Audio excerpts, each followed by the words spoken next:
I'm Mr. Loomis. Welcome to this first lesson about World War I. There are two wars in American history we call world wars, and you probably know a lot more about the second one than the first.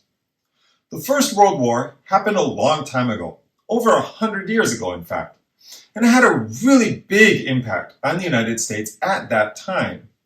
Today, things have changed so much that it has become less important.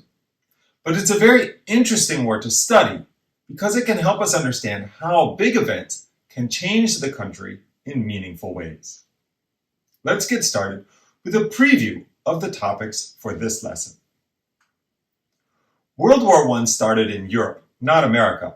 So we'll start off by talking about alliances or friendships the Europeans had created and how that led to the start of the war.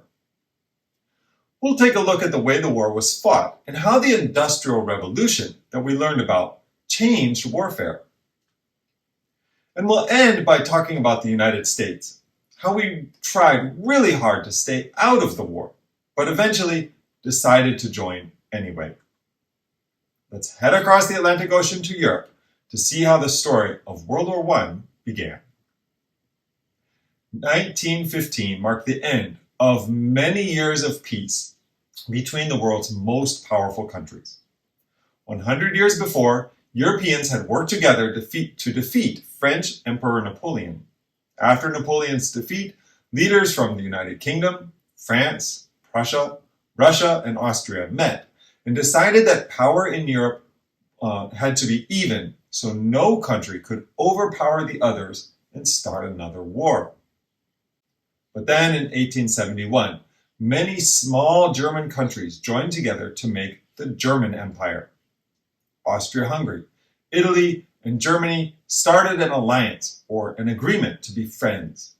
This upset the old way of keeping the peace. Most worried was France, the old enemy of Germany. But Germany and Great Britain still got along since Germany had not built a navy that might challenge British sea power. During this time, Queen Victoria of Britain built friendships between countries in her own way. During the 1800s, she had her children marry into many of the royal families of Europe, believing that this would help those countries get along better. By the start of the 1900s, the Kaiser, or King of Germany, and the King of England were cousins, as were the Tsar and Tsarina of Russia. In 1890, Kaiser Wilhelm II decided to build up the German navy, which upset Great Britain. As an island country with many colonies, the British had always tried to have the biggest and strongest navy in the world.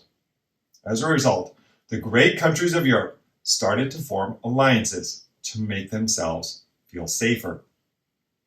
In 1904, France and Great Britain, also known as the United Kingdom, decided to stop being enemies and signed the Entente Cordiale, an agreement to be friends. After so many years of fighting each other, they finally decided to do this because they were both afraid of the growing army and navy of Germany. 3 years later, those two countries and Russia made the Triple Entente. Feeling surrounded, Germany, Austria-Hungary, and Italy made their own alliance official, calling it the Triple Alliance. Historians call them the Central Powers because of where they are located on a map of Europe. Each country felt that making alliances was important for protection. But the alliances made everyone afraid that their neighbors were stronger and had more friends. In the end, Europe's most powerful countries, Great Britain, France, Russia, Germany, and Austria-Hungary, all began building up their armies and navies to be ready for war. And then in 1914, everything went wrong, and it all started with Austria-Hungary. Austria-Hungary was a country that was made up of many small countries put together, with the Habsburg family as the kings and queens. Inside Austria-Hungary, there were some groups who didn't like the Habsburgs.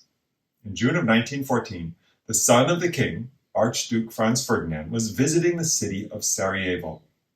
While he and his wife were driving through the city in an open car, a Serbian nationalist named Gavrilo Princip, who hated the Habsburg, stepped into the road and shot the Archduke and his wife.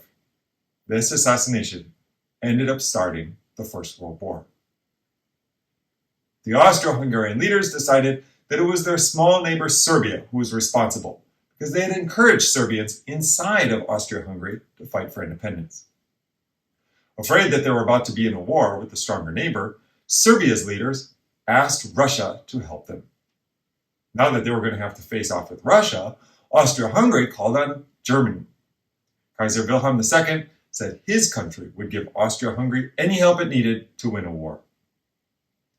In July 1914, Austria-Hungary declared war on Serbia. Austria-Hungary, Russia, and Germany began to mobilize their soldiers and get ready to fight. The problem in Austria-Hungary quickly took over all of Europe. Germany's leaders knew that war between Austria-Hungary and Serbia would lead to war between Austria-Hungary and Russia, which would in turn bring Germany into the fight, and then France also.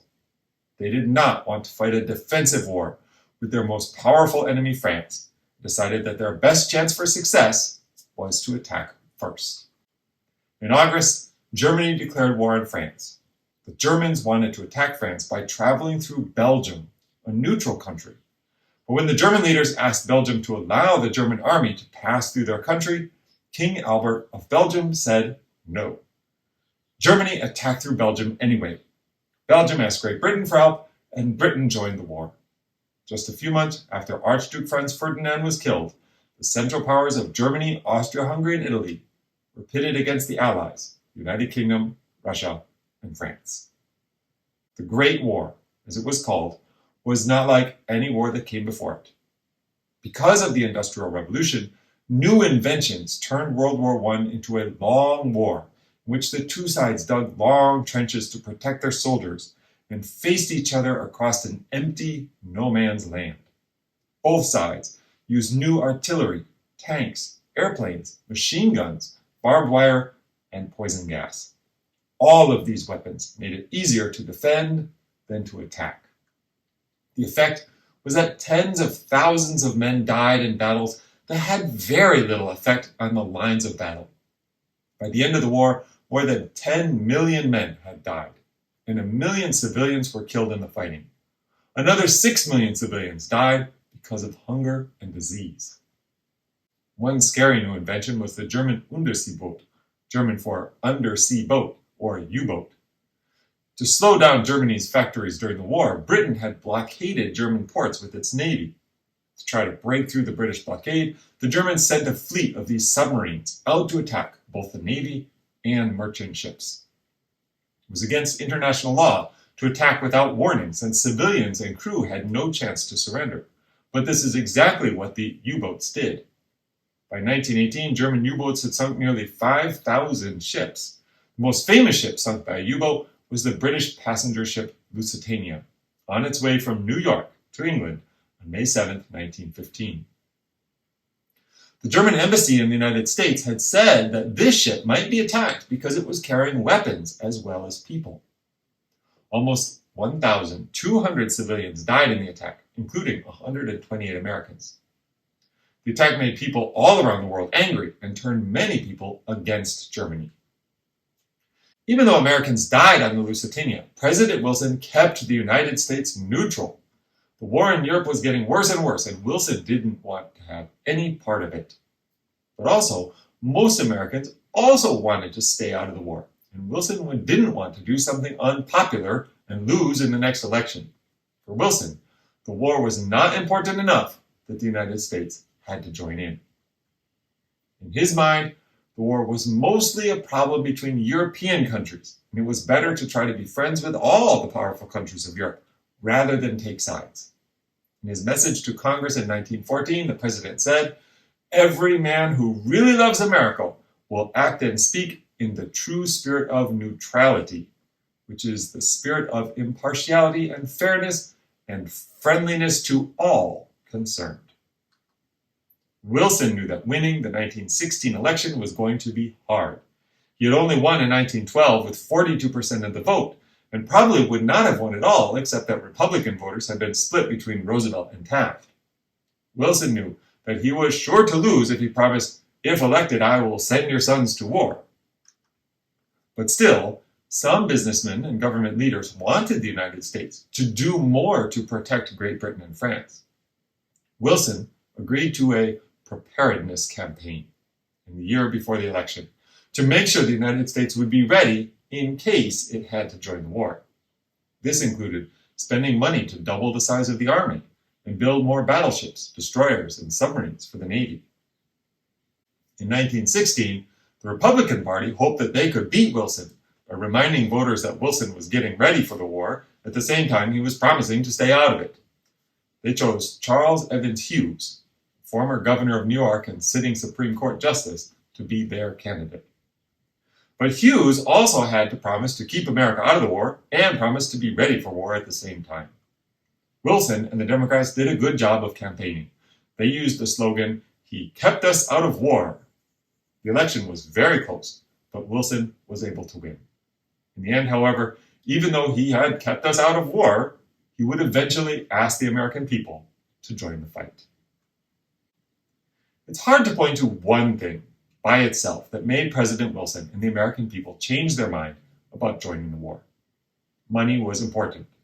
Great Britain did a lot of business with the United States, and the other allies needed weapons made in American factories.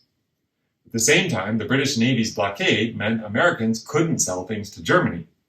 Also, banks in the United States had loaned more than $500 million to England, and J.P. Morgan's bank was the largest lender. American businesses and banks had good reasons to want the Allies to win. Also important was immigration. Many Americans could trace their family history back to England, so they had a natural desire to support Great Britain and the Allies.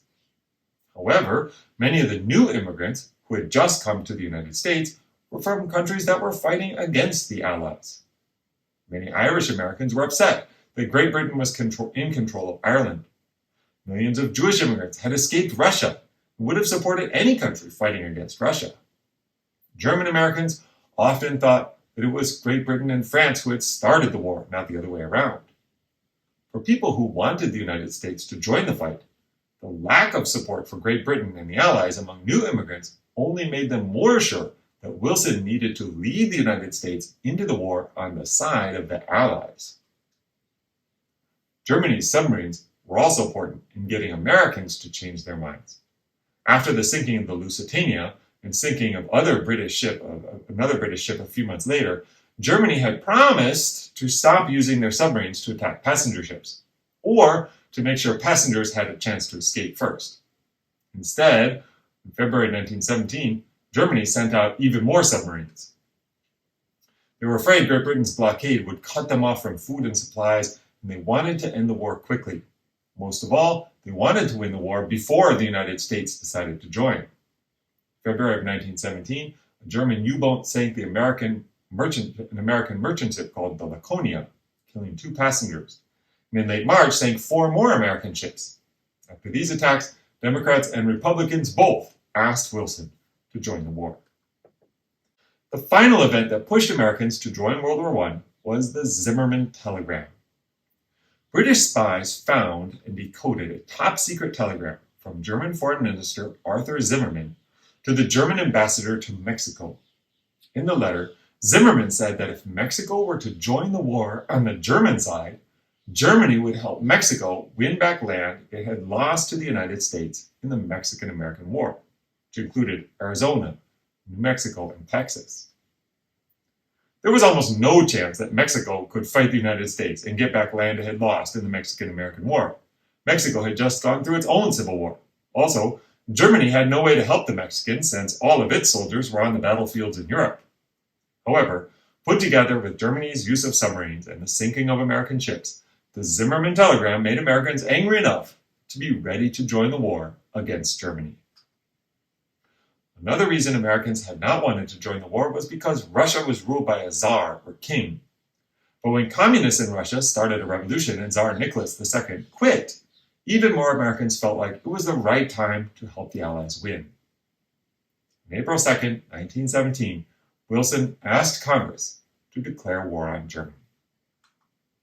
Congress argued for 4 days, and several senators and congressmen said that they were worried the war was being fought because rich Americans didn't want to lose money, and not because the country wanted to protect democracy. When Congress voted, 56 voted against joining the war, including the first woman ever elected to Congress, Representative Janet Rankin, This was the largest no vote against a war resolution in American history. But the majority of votes were still yes votes, and the United States had entered the Great War on the side of the Allies. That concludes this first lesson. Let's recap our big ideas before we go. World War I was not originally a war that involved the United States. It started in Europe between the major European powers. The Central Powers included Germany, Austria-Hungary, and Italy. The Triple Entente was made up of the United Kingdom, France, and Russia. America eventually joined the side of the Allies.